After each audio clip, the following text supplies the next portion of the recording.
our concept of self-acceptance in rational emotive therapy, RET, it consists of, or is involved with, being alive is good, that's your concept, and staying alive and making yourself happy is good today and tomorrow.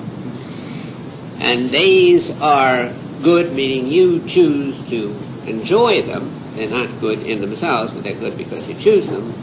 And the belief that I like and enjoy my abilities that keep me alive and enjoying, and dislike my disabilities and defects that interfere with my happiness. So self-acceptance, again, is a philosophy that involves living and enjoying, but not rating yourself, which most people think is the essence of living and enjoying, and it's really the essence of falling on your goddamn face.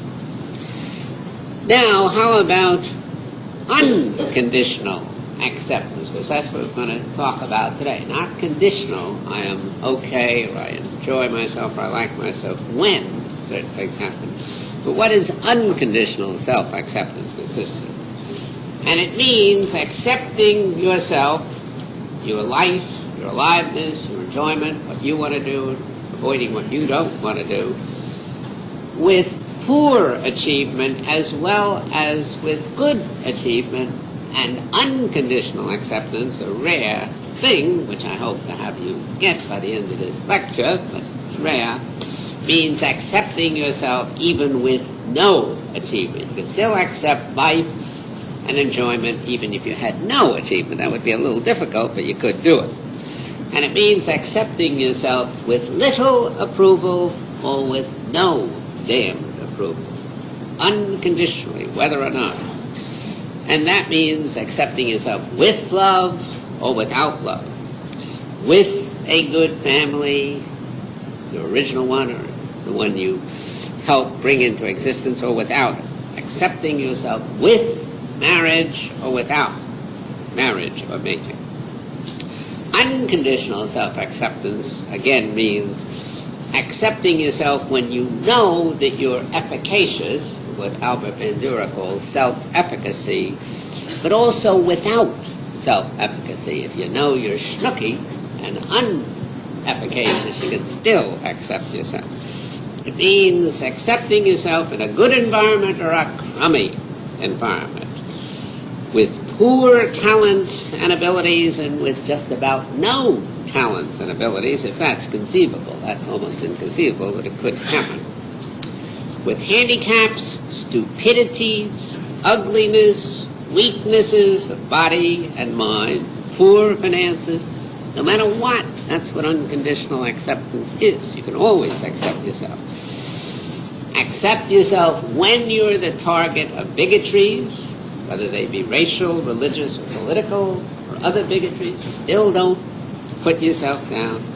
Accepting yourself even, as all of you unfortunately will get around to, even when you're aging.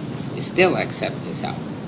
And then, in emotional terms, unconditional acceptance of you means accepting yourself when you're neurotic, which most of you talented neurotics are, when you're unconfident, when you're indecisive, when you're shy, when you're withdrawn, when you're hostile, when you're goofy, lazy, undisciplined, when you're not changing yourself, as we hope you will, when failing to work at therapy, even at noble RET therapy, and when working at therapy and still failing.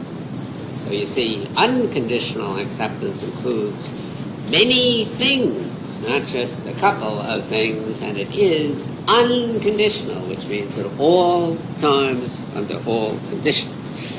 Now, when you don't do this, which most of you work your asses off to not do, to not accept yourself, then you get some dismal results. You get what we call shame, embarrassment, humiliation, feelings of inadequacy, lack of confidence, frequently shyness, withdrawal, loneliness, and the feelings, which are usually considered disturbed feelings of severe anxiety, depression, self-pity, guilt, undeservingness, which is one of the main feelings which goes with non-self-acceptance, self-punishment, self-damnation, and what's more, you might even be too sacrificial and overachieving, and those are indications of non-acceptance, unconditionally of you. Now, what are the main causes of non-acceptance or conditional self-acceptance? Because most of you, most of the world does accept themselves conditionally. When you do X, which you consider good, then you accept yourself. When you don't do Y, which you consider bad, you do accept yourself. But why do you set these nutty conditions which will tend to knock you off and get you less of what you want? And the answer is, of course, in RET, because you tell yourself asinine beliefs. You tell yourself irrational musts, shoulds, and oughts. And in terms of achievement, you tell yourself, I have to do well, not I'd like to, I must do well. And worse, you may tell yourself, I must do outstandingly well or perfectly well in order to accept myself. And then, lots of luck, you won't. Or I must, or and I'd better say, you don't only say or, but and I must be approved. And then, of course, the worst aspects, I must be approved outstandingly by everyone, perfectly by everyone, at all times perfectly by everyone. Well, good luck on that one.